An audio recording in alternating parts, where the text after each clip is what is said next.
Hello everyone, welcome to the class. In this session, we will discuss about general structure of a motherboard. So this is a general structure of a motherboard. Let me write general structure of a motherboard. So generally, the motherboard contains this type of structure. Generally, okay, na? So you can observe here. This is north bridge. This is south bridge. So north bridge contain memory control hub. Okay. So that means memory devices can be connected to this hub.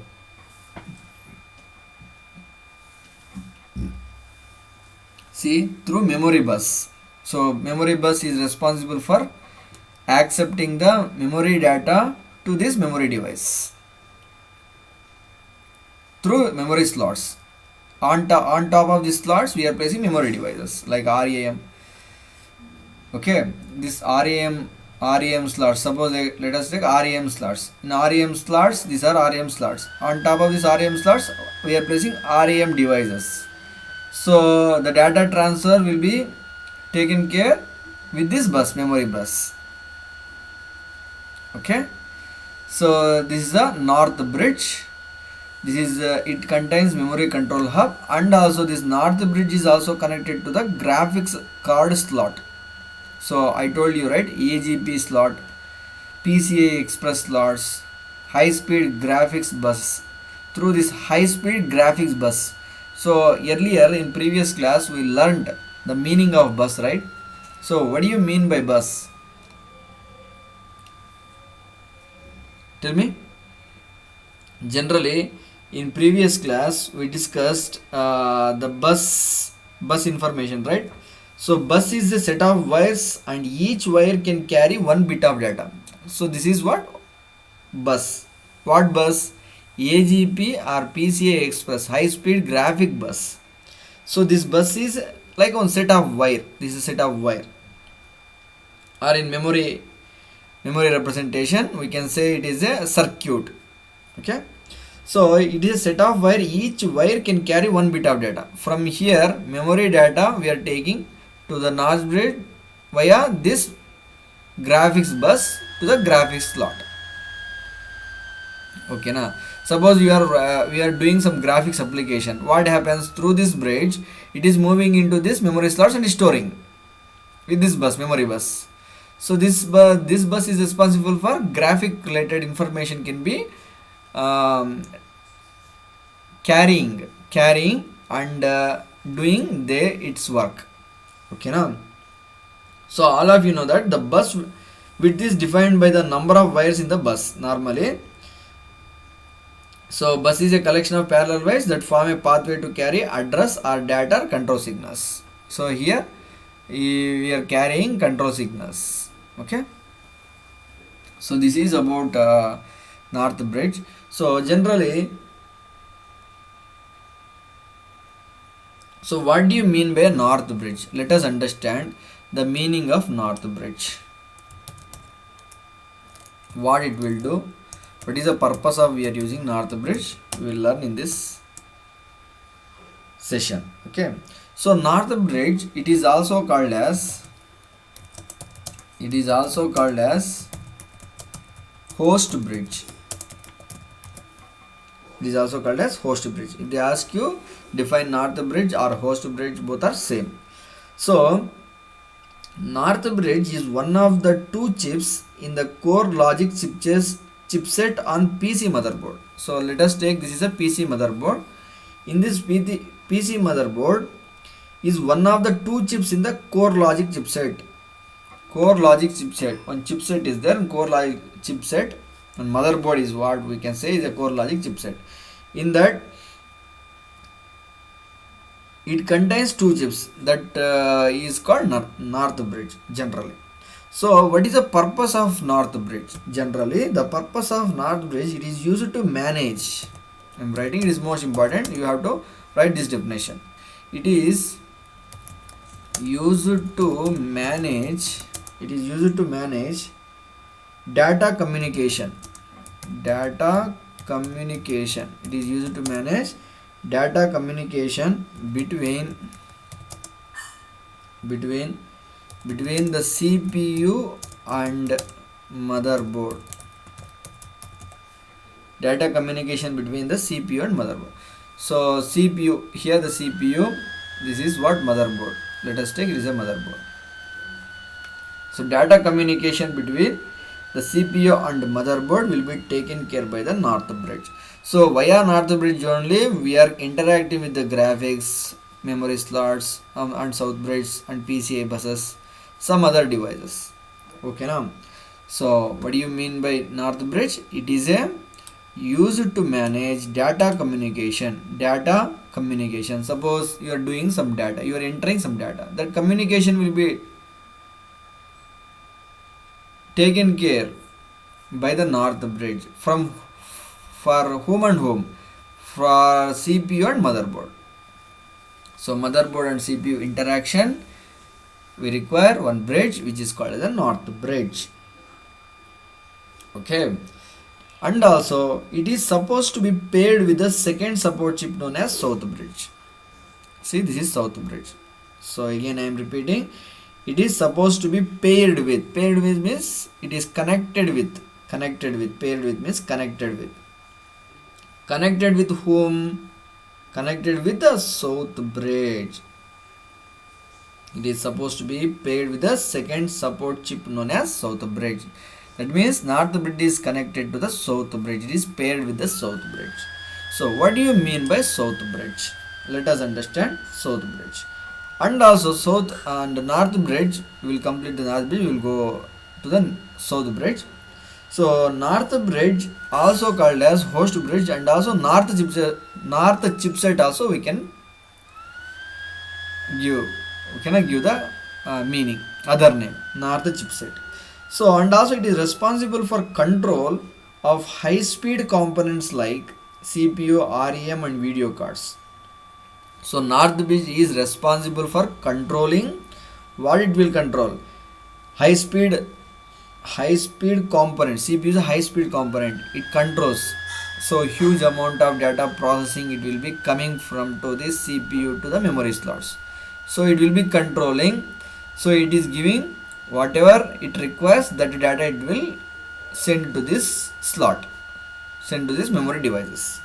That type of communication, that type of controlling capacity it contains. Whom contains? North Bridge contains, North chipset contains, host bridge contains, and also it is controlling RAM also, and also video cards also. These are the video cards we are placing here. AGP cards, that is video card.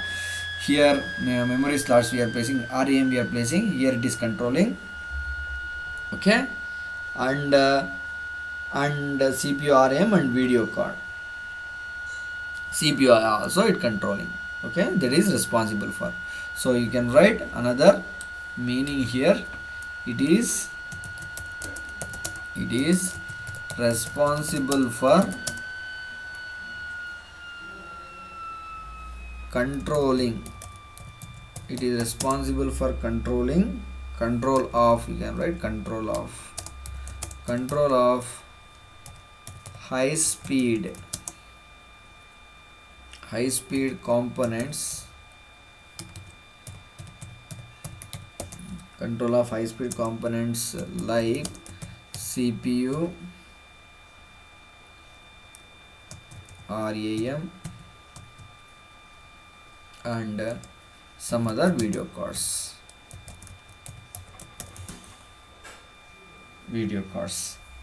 So this is about a North Bridge.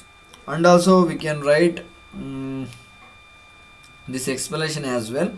Chipset bus speed control and switch control data, ensuring data back and forth between the components is smooth and continuous generally.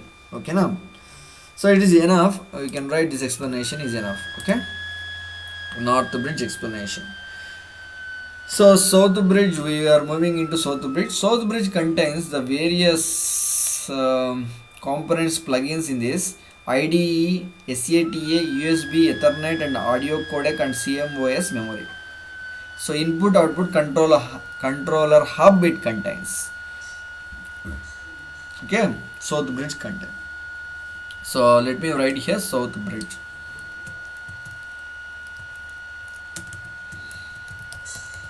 South bridge. So what do you mean by south bridge? South bridge is similar to a north chipset. It is like working like a north chipset. But the south bridge driver chipset components slower as, and that means it is compared to north bridge, it is somewhat slower. Okay na? Slower as sound card, net card, hard disk, CD-ROM, RAM, USB port, like that. It will be very slower. Okay.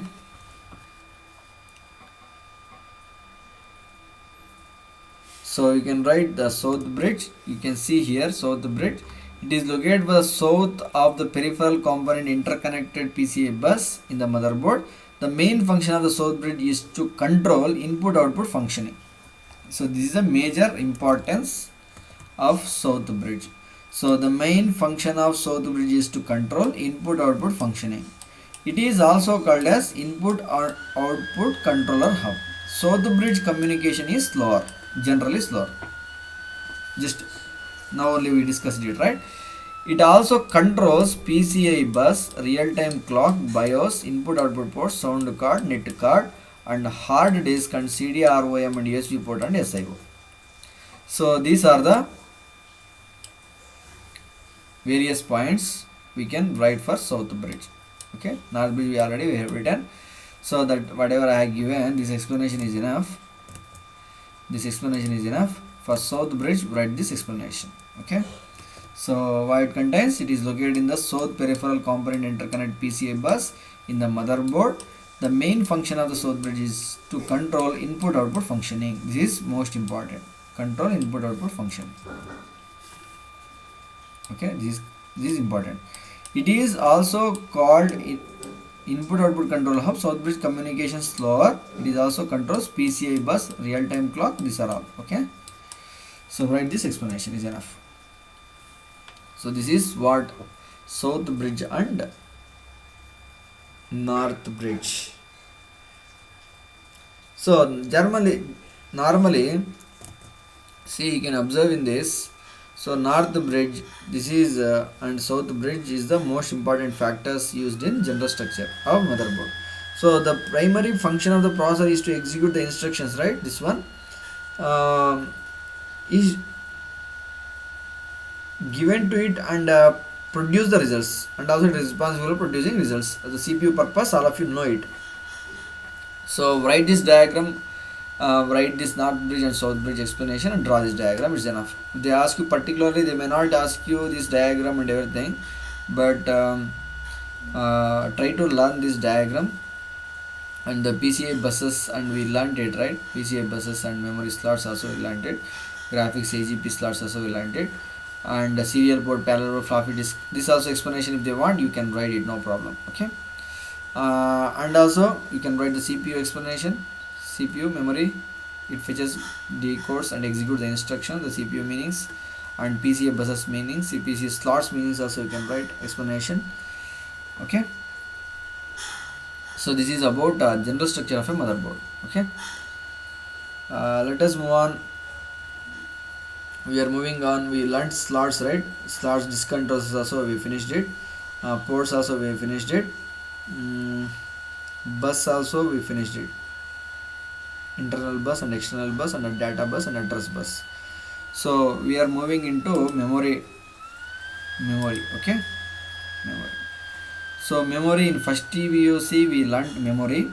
So what do you mean by memory? Memory refers to electronic storing space for instructions and data. So storing space, see, I'm writing, this is what one space, this is what memory. In this I am placing some data, suppose 2 3 some data I am placing. Okay, now so computer memory refers to electronic storing space, it contains space. I placed some value 23 in this, and also instructions also we can store in this. This is a memory space. We can store this electronic memory space. We are placing some instructions, some data, whatever we want, we can place in this memory space. That is what memory. We can say it as a memory. It is a memory. Okay. So where the computer processor can reach quickly. Whenever if you place in this memory device, the computer process can reach. We can reach it to quickly and take this data and manipulates it. Okay. That is what memory. The computer storage refers permanent computer memory that store all the data files. Generally we have permanent storage device which is hard disk. All of you know that in hard disk. Hard disk, the data will be permanently stored. Correct? The computer storage refers to permanent computer memory that stores all data files and instruction even after computer system is turned off. So computer system even if turned off, further if you on it, that means if you start your computer, so whatever the data you have saved permanently, that will be viewed further. That is what memory. You can write this explanation. Okay. Computer processor has very little memory. Thus, it has rely on other kinds of memories to store data and instructions results. So, all of you know that we have two types of memories: internal memories and secondary memory. Generally, internal memory includes registers. This is most important. Internal memories are includes registers, cache memory, and primary memory. This is temporary memory, which can be directly accessed by the process. Processor can directly access registers, cache memory and primary memory. It is used for temporary storage. So if you turn off computer, so whatever the data which is there in registers and cache memory and primary memory, it will be erased permanently. Why? It is a temporary memory. And instructions on which the processor is currently working, this memory is fastest. Generally it is a fastest memory. See, this is a hierarchy of memory. In first PUC we learned this hierarchy. So first one is registers. Registers is small. It can store the limited amount of memory. Okay, now if it is not possible, it is moving into cache memory. Cache memory speed up the memory. Speed up. The cache memory is responsible for accessing data very fastly. Okay. Again it is moving into the main memory. Main memory also temporary memory is compared to these memories, it is will be larger compared to these two. Okay. So finally if you want to do permanent if you want to store, we are moving into hard disk, magnetic tape, CD-ROM, DVDs, we are placing it. This is a memory hierarchy. Access time increasing here. Here storage also increasing. A register can store limited amount of memory. Compared to cache memory, it is limited. It is also small amount of memory it can store. If it is not possible, we are placing into main memory. Okay, now main memory further, it is not responsible for holding large amount of data. We are taking hard disk. Hard disk store large amount of data and also it stores permanently. Okay, this is what memory structure. So internal memory is used in the computer system. The features of internal memories are temporary storage. Now we learned the temporary storage. That means whenever the power is switched off, the data will be lost. So limited storage capacity and also huge amount of data we cannot be able to store in this memory devices. And fast access can be done. Fast access can be done. A simple example: you are traveling from one place to another place. You are taking luggage. Okay, carrying luggage. So that luggage is very big. So it's very difficult to travel from one place to another places, right? That means slower.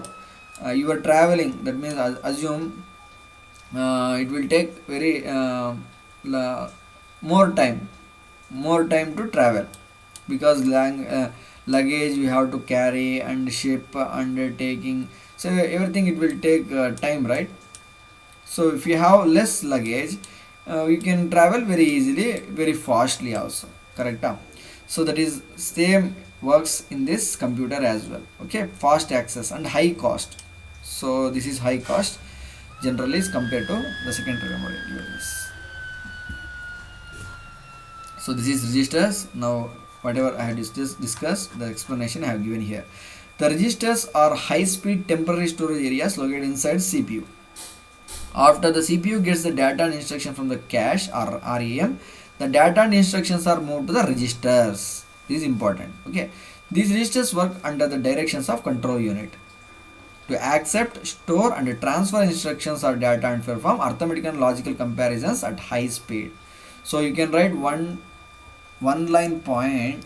So what you can write, it can hold limited amount of memory. It can hold limited amount of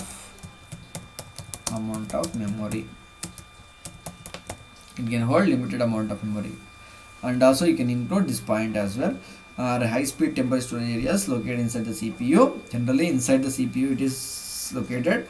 After the CPU gets the data and instruction from the cache or RAM, the data and instructions are moved into registers. This is the process of moving the data, okay, into the registers. So cache memory, we learned it, right? So cache memory is finished. This is cache memory. In previous class we discussed it. So, and primary memory. Primary memory is also known as main memory. In first PUC we learned this primary memory. The primary memory is also known as main memory. Main memory and primary memory both are same. This memory is of two types: random access memory and read-only memory. Random access memory, you can write this explanation. RAM, RAM temporarily stores the computer operating system, application programs and current data so that the processor can reach them quickly. Okay. RAM is faster memory and volatile in nature. Volatile in nature means what? When the power switch is off, the data in this memory is lost. This is most important. So what do you mean by volatile? So volatile means what? Data will be lost. Data in this memory is lost. Data in this memory is lost. When memory will be lost? When power is switched off. That is the importance here. The power is switched off. The data in this memory is lost. That is what volatile nature. Okay. And small ROM is small memory which store the boot firmware called BIOS, basic input output system. We learned it, right? Basic input output system. So that boot firmware will be stored by ROM. Booting. Whenever if you start a computer, it will booting and it will displaying your content on the screen. So that is the importance of ROM. It is a small memory which stores the boot firmware. You have to write this point compulsory. Boot firmware called BIOS. BIOS hold enough information to enable the computer to check hardware and load its operating system into RAM. So the BIOS definition, whatever we have discussed the previous class, the same explanation we have given here. The importance of BIOS I have given the same thing. It a hardware and load its operating system into RAM at the time of system booting. System booting means system is whenever if you are switched on, so system booting will take care. In such cases, in such a time, what it will do, it enable the computer to check its hardware and load its operating system into RAM. First it will be loaded into RAM. Operating system will be loaded into RAM. Okay, na? At the time of system booting. This explanation is compulsory. So ROM is non-volatile in nature. Non-volatile means what? Opposite of volatile. Volatile means what? When the power is switched off, the data in this memory is lost, right? So in non-volatile, data will not be lost even power is switched off. The contents ROM remains available. Suppose operating system data each and every time you are seeing, right? Operating system, Windows operating system, at the even switched off or switched on, every time we are viewing Windows operating system. So that is what non-volatile nature. So moving on, types of RAM. There are the different types of RAM: SRAM, dynamic RAM, static random access memory, synchronized dynamic random access memory, and double data rate, standard synchronous dynamic random access memory. DDR RAM. So there now presently we are using DDR RAM 3 and 4 also. Okay. So DRAM, dynamic random access memory. In dynamic random access memory, the most common type of memory chip, DRAM, is mostly used as main memory. Okay, since it is small and cheap, It is a small and cheap. It is small and cheap. So DRAM is mostly used as a main memory since it is small and cheap. It uses transistor and capacitors. Generally in dynamic random access memory, we are using transistors and capacitors, the devices used in main memory. The transistors are arranged in a matrix of rows. Matrix of rows. All of you know the matrix of rows. So one row, second, third, like this. Matrix of rows. This matrix of rows and columns. These are the rows, these are the columns. Okay. So the capacitor holds the bits of information 0 and 1. The transistor and capacitor are paired to make a memory cell. So transistor and capacitor both are paired and to make a one memory cell. One memory cell. We are pairing and making as one memory cell. So what and what? Transistor and one capacitor pairing and we are making as one cell. Memory cell. This is one memory cell.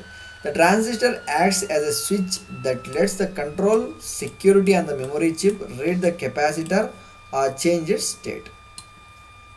Okay. So this is the most important point. You have to write this explanation. DRAM must be refreshed continually to store information. This is most important point. You have to write this point. If they ask you to explain DRAM, this point must include. Okay. Refresh it continuously to store information. Every time it will be refreshing. Otherwise it will lose what it is holding. The refresh operation occurs automatically thousands of times per second. Normally it holds thousands of times per second. Write point wise the explanation. So this and all is not enough. It is enough. Okay. Write this explanation and this explanation. This is 3 points is enough. Okay. And yes, RAM, static random access memory. SRAM chip is usually used in cache memory. Cache memory it will be used due to its high speed. SRAM use multiple transistors. Same like it is also holding transistor. It is also holding transistor, but multiple transistor will be held by this SRAM. For each memory cell, how many? 4 to 6 memory, 4 to 6 transistor can hold by this for each memory cell. It does not have capacitor in each cell. Capacitor is not required in this. That is the point we have to consider. SRAM memory cell has more parts, so it takes more space on chip than DRAM cell. Okay, so this is the important point. This is the most important point. Right, include this point. It does not need constant refreshing, and therefore it is faster than DRAM. Constant refreshing does not require, so therefore it is a faster than DRAM. Compared to DRAM, it will be very faster. Write this explanation is enough. Okay. And SDRAM, synchronous dynamic random access memory, is a special type of DRAM. It's the same like a DRAM, but synchronous will be added. That's it. It's a system clock, synchronized to the system clock. Since it is a synchronized to the CPU, that means it will be attaching it to the CPU. It knows when next cycle is coming. Suppose one cycle means what? One data we are refreshing. That is one cycle. Again data will be refreshing. That is another cycle. So the next cycle is coming. It will be activated and is synchronizing it to the CPU. That is important. Has the data ready when the CPU requests it. So whenever CPU requests it, the data will be ready and it will be transferred to this dynamic random access memory. This increases efficiency by reducing the CPU waiting time. So whenever the data will be ready, CPU whenever it requests it, automatically it will pick by the CPU. So further CPU waiting time will be reduced. Correct? So there is a advantage in the synchronous dynamic random access memory. So DDR, SDRAM are double data rate standard synchronous dynamic random access memory. Works the same as does ordinary SDRAM. SDRAM whatever the work it will be done. So the same work will be done by this memory device. Okay, data transfer rate is double when compared to SDRAM. That is the simple and easy explanation. Here only we are learning double data rate. That is compared to SDRAM, the data transfer rate will be double. That's it. Okay. So next, moving on, power supply.